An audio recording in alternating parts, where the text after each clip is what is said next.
더마카와 함께 시선 집중의 문을 열겠습니다. 어서 오세요. 네, 안녕하세요. 더마카입니다. 바다농부님이 윤달이 낀 해여서 그런지 아직도 쌀쌀한 건가요? 4월에 고추 모동이 냉해를 입는군요. 시선 집중 열어두고 밭고랑 살피고 있습니다. 아침부터 고생하시네요. 네. 근데 마음이 좀 아프시겠다. 아, 날씨가 또 주말 되면 또 쌀쌀해진다면서요. 그러니까요. 어제는 또 화창하더니 오늘도 살짝 덥다고는 하던데. 제가 말씀드렸죠. 어쨌든. 날씨가 정신줄 났다고. 그러니까요. 네. 근데 지금 농부들에게는 막 이렇게 싹을 좀 이렇게 틔워야 되는 시점이잖아요. 그렇죠. 모를 좀 심고 날씨가 좀 제정신을 차렸으면 좋겠다. 네. 김포셀럽님, 오랜만에 친정집 오는 기분으로 출석 체크합니다. 시아버지 입원으로 정신없는 나날을 보내고 있어요. 또 어디가 편찮으시고 왜 이렇게 그 청취자분들 편찮으신 분이 많은가 몰라요. 그러니까요. 다들 빨리빨리 쾌차하시기 바랍니다. 네, 그리고 G킹덤님, 종배형 이번 주에 딸이 세무사 1차 시험입니다. 저 몇 년 동안 듣기만 하다가 처음 올립니다. 기운 부탁드려요. 아, 세무사. 세무사. 중요한 직업이죠. 예, 숫자에 되게 친해야 되는 직업이잖아요. 그죠? 저하고는 너무 멀리 있는 곳인데. 아무튼 그래도 평소 실력 그대로 발휘하시면 합격할 거라고 생각합니다. 화이팅. 네. 네, 저희가 합격 맛집으로 소문이 좀 나다 보니까 요런 인사들이 굉장히 많이 들어오거든요. 네. 어떻게 개편에 합격 맛집 코너 하나를 만들어야 하나. 네, 복비를 받아야 될 것 같아요. 그런 고민도 좀 살짝 드네요. 그리고 늘 미니 게시판에 인사해 주시는 박정아님. 종배님, 걷기에 딱 좋은 아침입니다. 꽃들은 지고 있지만 초록빛이 물들어가는 이 시간 참 좋네요. 시선 집중도 좋습니다. 아, 꽃이 너무 빨리 지는 것 같아요. 벚꽃도 지금 상암동에 있는 벚꽃은 꽤 많이 진 것 같던데. 네, 근데 저는 요맘때가 제일 세상이 예쁜 것 같아요. 초록초록해지는 이 시점. 네, 봄도 한껏 느껴지고 좀 여름도 다가온 것 같고 마음도 좀 상쾌해지고. 거기서 조금만 더 가면 이제 벌레 나와요. 네. 아, 진짜. 최현정님, 네. 현명한 제이비. 네, 현명한 제이비 좀 알려주세요. 어린이날 선물 몇 살까지 받으면 좋을까요? 6학년 아들은 만 19세가 되기 전까지 자기는 어린이날 선물을 받겠답니다. 에이, 택도 없는 소리 좀 그만 좀 하라 그래요. 아, 여기는 청소년으로 들어가지 않나요? 당연히 청소년 들어가지. 어린이는 초등학교 때까지죠. 그러면 만 19세까지 그러면 어린이에 준해서 용돈도 그냥 10,000원씩만 준다고 하세요. 뭐라고 반응하는지. 매몰차나 엄마 아빠가 되라고 하시는 거래는 확실하게 하자고 하세요. 네. 네, 최현정님 어떻게 현명한 답이 되셨는지 모르겠네요. 아들의 반응 남겨주시면 제가 또 소개해드리겠습니다. 아니, 트럼프 행정부 보세요. 압박도 중요한 협상 수단이거든요. 그러다 또 마음 바꾸잖아요. 그때는 조금 이제 밀당이 필요한 거죠. 그럼 10,000원에서 15,000원 이렇게 가는 거죠. 네. 넘어가요. 알겠습니다. 네. 답이 됐는지 남겨주시고요. 제이비타임즈 오늘 주목할 첫 번째 뉴스 오디오로 먼저 만나보시죠. 검찰은 건진법사의 주거지에서 압수한 현금 1억 6,500만 원의 출처도 추적하고 있습니다. 특히 이 가운데 5천만 원은 밀봉된 신권으로 한국은행 표기가 붙어 있었는데 2022년 5월 13일 14시 5분 59초 윤 전 대통령 취임 4일 뒤 날짜가 적혀 있었습니다. 한국은행은 해당 포장 상태는 금융기관으로 나가는 것이라고 설명했습니다. 5천만 원이 밀봉된 신권으로 한국은행 표기가 붙어 있었다. 이게 건진법사 쪽에서 발견이 됐다라는 거잖아요. 네. 이걸 이제 전문 용어로 관봉이라고 하는 겁니다. 5만 원짜리 3,300매. 예. 관봉이 또 등장을 했는데요. 2012년 민간인 불법 사찰 증거인멸 사건이 있었습니다. 이때 등장인물이 바로 장진수 전 주무관이었는데요. 장진수 전 주무관에게 5천만 원 다발이 전달이 된 게 이때 폭로가 됐었습니다. 네. 근데 바로 비닐 포장이 되어 있고 한국은행 표지까지 붙어 있는 상태였습니다. 뭐 이런 게 다 있냐 했는데 이때 이제 은행 관계자들로부터 확인한 걸 이걸 관봉이라고 부른다. 그래서 한국은행이 이제 은행으로 이제 돈을 출고를 하지 않습니까? 보통 이럴 때 이런 형태로 이제 나간다라고 했는데 그게 장진수 전 주무관한테까지 이제 전달이 된 거죠. 그리고 도대체 이게 어떻게 된 것이냐?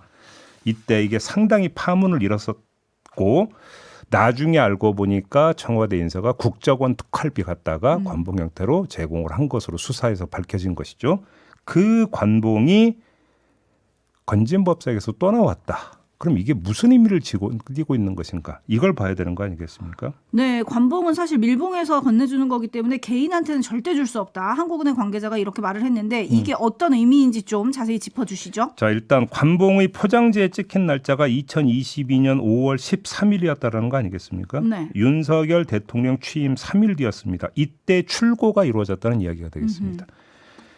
자, 따라서 윤석열 대통령 취임 후 어느 날에 이게 관에서 보관되어 있던 돈이 건진법사에게까지 흘러갔을 가능성이 대단히 높다고 봐야 되는 겁니다. 다시 말씀드리지만 이게 그 한국은행에서 금융기관으로는 이 형태로 가는데 금융기관에서 민간인한테 이 형태로 돈을 어떤 뭐 출금을 해주거나 이런 경우는 거의 없기 때문이거든요. 결국은 이렇다면 이거는 금융기관에서 관으로 이 형태로 돈이 전달이 됐고 그 가운데 일부가 건진법사에게 전달됐을 가능성이 상당히 높다고 봐야 되는 겁니다. 따라서 그럼 그 관이 어디냐 이걸 밝혀내야 되는 건데 이거는 수사 말고는 밝혀낼 방법이 없다라는 점을 하나 말씀을 드리고 루트가 하나 더 있긴 합니다. 금융정보분석원이라고 들어보셨습니까? 그 자금 세탁 방지를 위해서 이제 제도가 바뀌어서 기준액이 계속 하향됐는데 하루 1,000만 원 이상의 현금 거래는 의무적으로 금융정보분석원에 보고를 하도록 되어 있습니다. 누가? 금융기관이. 예를 들어서 더마카가 은행에 가서 저 1,000만 원, 5천 원, 5만 원짜리로 1,000만 원 출금해 주세요 하면은 금융정보분석원에 바로 은행이 보고를 하게 되어 있습니다. 따라서 이 5천만 원 다발도 금융정보분석원에 보고가 됐다고 봐야 됩니다. 그러면 어떤 루트로 이게 어느 은행에서 어디로 간 건지는 추적은 가능하다. 근데 금융정보분석원이 알아서 공개할 리는 만무하고 그럼 어떻게 해야 되는 겁니까? 수사권이 발동이 돼야 된다. 이런 말씀을 드리겠습니다. 수사권이 발동돼야 된다. 여기에 뭐 토다는 사람은 없을 것 같고 일단 건진법사는 기도비다 이렇게 얘기를 했다는 거잖아요. 자기는 뭐 이런 기도비 받아서 쌀통에 넣어놓는다. 아니 기도비를 관봉으로 주는 사람이 세상에 어디 있어요? 그러니까요. 근데 특이하다 뭐냐 이렇게 검찰이 묻었어도 자기는 잘 모르겠다 기억이 안 난다 이렇게 했다는 건데 해옴님 시, 분, 초까지 참 정직한 증거 아닙니까? 여기 그게 찍혀 있다는 거잖아요. 담당자 이름까지 찍혀 있다는 그렇습니다. 건데 네. 그리고 이호등님 파워 있는 사람들은 한국은행에서 돈을 꺼낼 수가 있나요?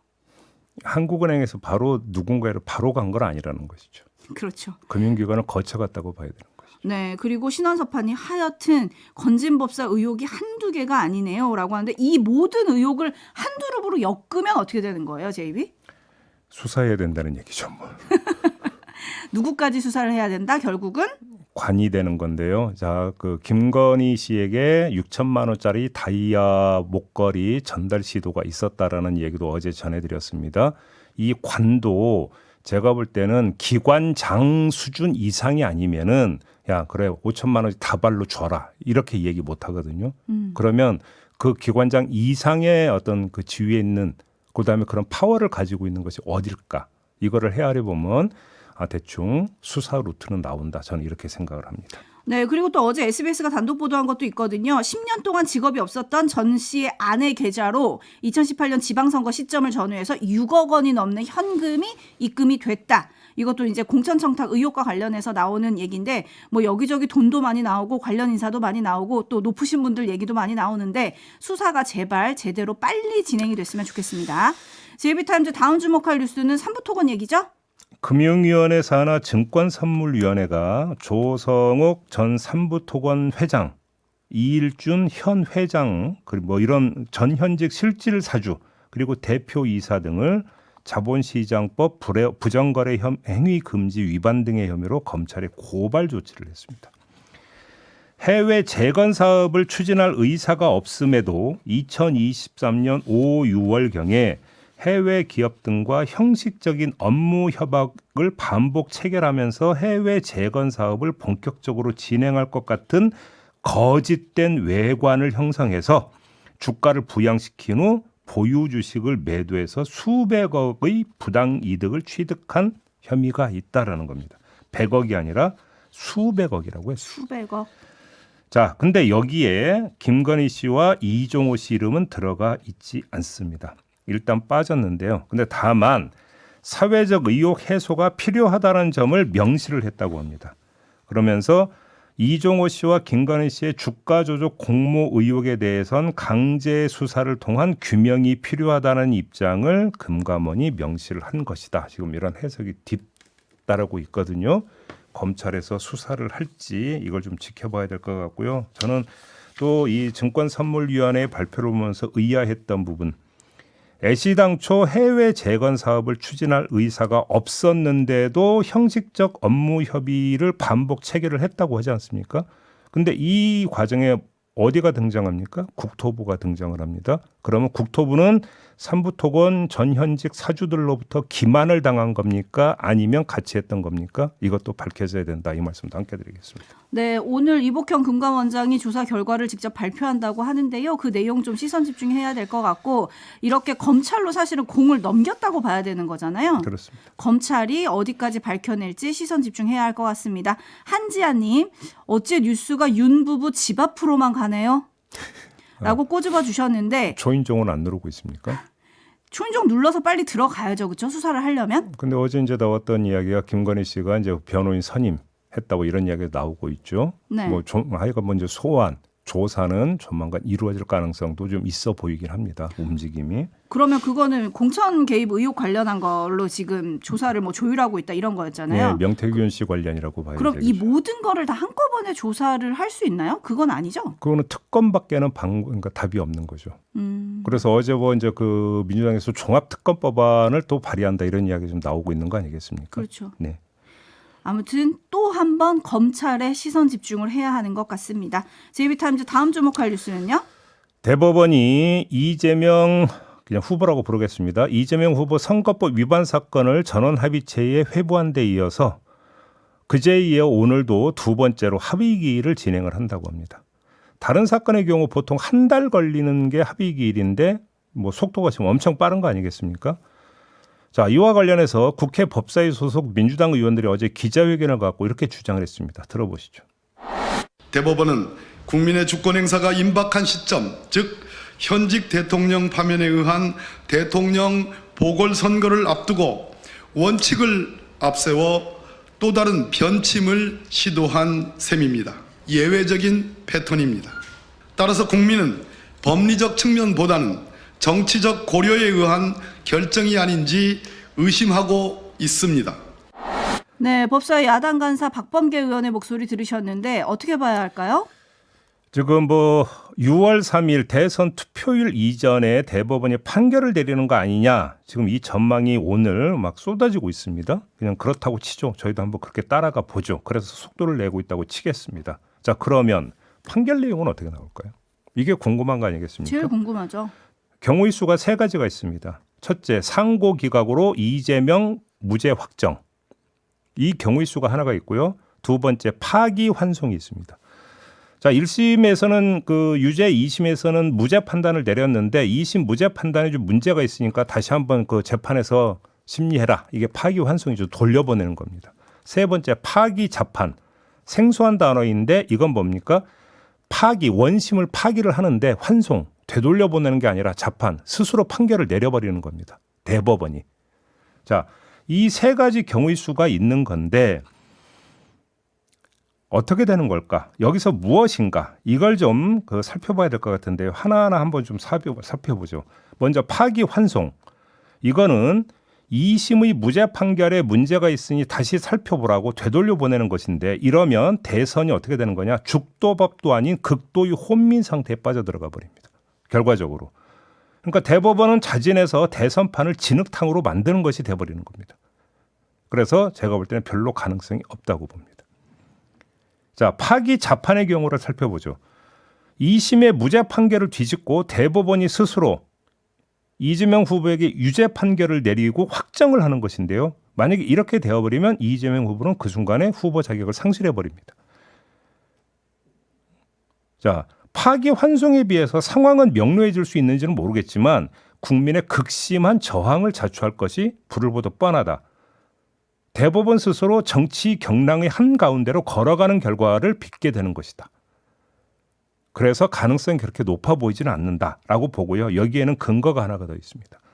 천대엽 법원 행정처장이 지난 3일 국회 본회의에 출석한 적이 있었는데 이때 파기 자판하는 것이 쉽지 않다고 하는데 맞느냐라는 장동혁 국민의힘 의원의 질의에 대해서 이렇게 대답을 합니다. 들어보시죠. 예, 보통 파기 자판은 쉽게 하지 않는다는 그 말씀이 그렇다 하더라도 잘 안 들리는데 마무리가 보통 파기 자판은 쉽게 하지 않는다는 그 말씀에 동의합니다. 이렇게 얘기한 거죠? 그렇습니다. 그러면 상고 기각인가요? 예, 이거 하나가 남아있는 건데요. 자, 이 점부터 한번 다시 살펴봅시다. 대법원은 왜 이렇게 서두르는 걸까요? 첫째, 책 잡히지 않기 위해서 이렇게 분석할 수 있습니다. 대법원이 정치 공방, 선거 경랑에 빠져든다면 그거는 판결 가지고 뭐 받아들이는 사람이 있고 안 받아들이는 사람이 있을지는 모르지만 그 자체를 가지고 대법원을 흔들 수는 없습니다. 대법원의 고유한 판단 권한이라고 보아야 되니까. 하지만 절차를 가지고는 시비를 걸 수가 있는 거죠. 633 원칙을 조희대 대법원장이 얘기해놓고 왜 안 지키느냐 이런 식으로 정치적 공격을 하고 들어올 수가 있다는 겁니다. 이재명 봐주려고 그러는 거 아니냐 이런 공격을 받을 수 있다는 것이죠. 이런 공격을 차단하기 위해서 서두른다고 볼 수도 있습니다.